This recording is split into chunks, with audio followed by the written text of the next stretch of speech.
I was reborn alongside my CEO wife, but honestly, I wasn't happy about it at all.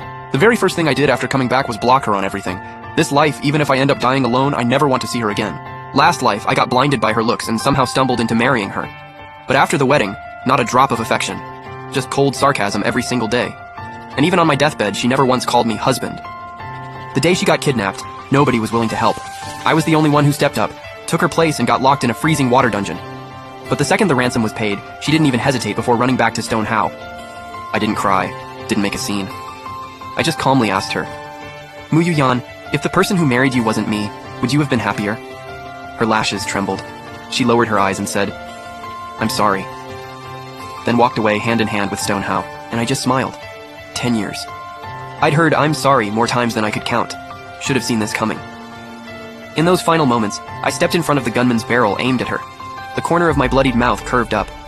Congratulations. From now on, I'm out of your life. When I opened my eyes again, I was back to the day I'd planned to confess to campus beauty Mu Yan. Dad's voice cut through immediately. She's coming soon. Look sharp. Change out of that tracksuit. I instinctively pressed where the bullet had gone through me. Nothing. I was actually alive. I had genuinely been reborn. Today was the day Mu Yan was coming to the Sai family to pick a marriage partner. In my past life, I would have jumped up and started getting ready immediately. I'd wanted to leave the best impression on her. After all, for 4 years of college, everyone knew I was crushing on her. Everyone except her. So back then, when she actually picked me out of all the Sai family men, I genuinely thought I was dreaming. But now I just scratched my messy hair, let out a yawn, and went, got it, you can head out. Dad wasn't done. Clean yourself up. Yan doesn't like sloppy guys. Yeah, I know. He finally left satisfied. He assumed I'd put my best foot forward for Mu Yan, but he was wrong. That marriage in our last life made one thing clear. Some kinds of happiness were never meant for me. Sure, the Simu family alliance brought massive benefits to both sides, but Mu Yan never once gave me a genuine smile. Not even in bed would she call me husband. She once looked at me through tears and said, do I really have to be stuck with you for the rest of my life? I asked her too. If I had been the one to meet her first, would she have fallen for me the same way she fell for Stone How? I never got an answer. But that, I'm sorry, said everything. Since happiness can't be forced, we might as well go our separate ways. There's a massive opportunity in Hong Kong. The value multiplied several times over in 10 years. Now's the perfect window to move in. After packing my bags, I opened my phone. Mu Yan's smile on my wallpaper hit me straight in the chest.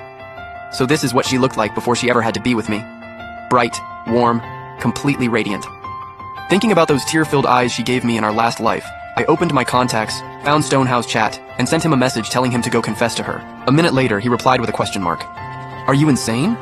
Not joking. Today's the day she comes to the Sai family to pick her match. She doesn't like any guy except you. You know that. The Stone family is technically a branch of the Sai family, so her picking you still counts as an alliance. Except the Stone family is basically bankrupt. This marriage would give Mu Yan nothing. So last life, I talked my dad into cutting the Stone family from the list. I'll be honest, I had completely selfish reasons for that. Because I knew the second Stone How showed up, I'd have zero shot. But later, Mu Yan came to me in tears and said, Si Sheng, I'm yours for the rest of my life. Happy now? I wasn't happy at all. This time around, we go our own ways. I disguised myself as a regular guest, blended into the crowd, and sneaked a glance at Mu Yan. Same as last time. Cold eyes, distant expression, like no man in that room could even register on her radar, except Stone How. After turning down the last cousin, she looked over at my dad, slightly impatient. Uncle Sai, is everyone here now? My dad smiled. Almost. One more hasn't shown up. I'm not in a rush, she said flatly. She sat upright, eyes drifting back to the door. Same as last life, waiting, hoping her person would walk in. After a long time with no one, she slowly raised her hand and pointed at me. Her voice, hollow as ash. That one, then. One throwaway line from her, and I spent years putting my life on the line for her. I pulled up Stonehouse chat and sent, You coming or what? The next second, the door swung open. Their eyes met instantly. It was like the whole room went still, like last life, like this was always exactly where they were supposed to be. I let out a quiet smirk, pulled my cap down low, and walked away. Mu Yan, without me in the picture, you can finally be happy. I said it in my head. No sound. Just, congratulations. Thank you, but I'm not marrying you. The second Mu Yan said that, every single guest froze. Everyone knew Stone How was her one and only, but I'd already walked out. I had no idea what went down in there. Stone How thought he'd heard wrong. Yan, you turned down every guy in the Sai family. If it's not me, who exactly are you choosing? Mu Yan looked over at my dad. Uncle, did A Sheng not show up? My dad was stunned. Mu Yan had always been cold toward me. Last life, she always called me by my full name. This was the first time she'd ever dropped my last name. That kid that stepped out for a bit. Mu Yan went still. What could possibly be more important than our engagement? My dad wiped the cold sweat off his forehead. She calmly settled back into her seat. It's fine. I'll wait for him. My dad forced a smile.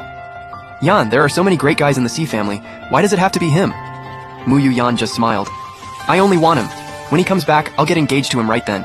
My dad wiped his forehead again. Yan, really, don't wait. Why not? She blinked.